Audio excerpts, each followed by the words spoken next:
Jeg har en lang utdannelse. Jeg har studert i Wien og Budapest og i Oslo på 2 forskjellige institusjoner. Litt på Arkitekthøgskolen, mest på Kunst- og håndverksskolen. Mitt startpunkt var egentlig som veldig mange flink til å tegne, glad til å tegne. Masse inspirasjon fra museumsbesøk. Og så tenker man at man skal bli kunstner og tror at det er det samme som å være flink til å tegne, og det er det ikke. Virkeligheten er en helt annen og mye mer interessant enn en kunstkonkurranse. Jeg arbeider akkurat nå med et prosjekt i Tistedal, et stykke utenfor Halden. Det gjør jeg fordi at jeg hadde behov for å finne et stort rom hvor jeg kunne bruke tingene som jeg har, se dem sammen, og det gir ikke mitt atelier mulighet til. Så etter lang søken så fant jeg dette rommet i Tistedal, i underkant av 300 kvadratmeter, med fantastisk fin naturlig belysning. Samlet så mye jeg kunne i en lastebil og kjørte ned. Var i Tistedal i 5 dager.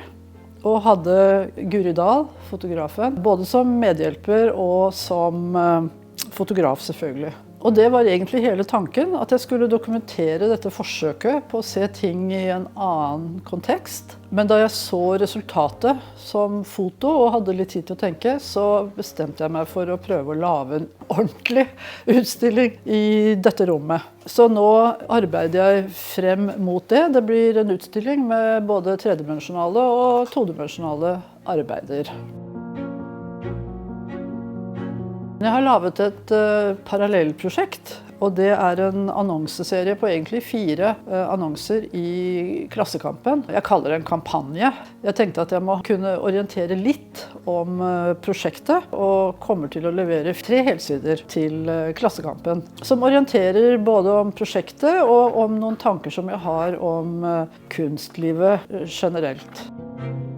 Jeg stiller jo ut ganske mye, og du møter jo selvfølgelig stort krav fra gallerister og museer og alle steder som det er aktuelt å vise noe. Tistedal er fantastisk for meg i den sammenheng, at der har jeg hele ansvaret selv.